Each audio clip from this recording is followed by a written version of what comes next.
ကိုဖြစ်နိုင်ဘူးနော်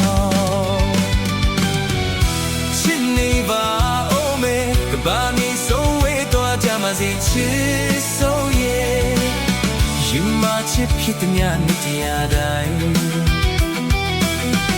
ဘုခင်နိုင်နာကိုတီးလေငါတို့နဲ့အိုတဲ့ချင်းနီးလေချစ်ဆုံးရဲ့ဂျင်းသူဝေးပြေးထွက်မသွားနိုင်ပေတကယ်ချစ်တိုင်းလားပေါင်းခွင့်ရှိရဲ့ကဘာပေါ်မှာအလွမ်းမရှိနိုင်ဘူးအချွေးမေရဲ့ကံကြောင့်တရားကတော့မချစ်ရဘူးတဲ့တို့တရားမချစ်တင်ဘူး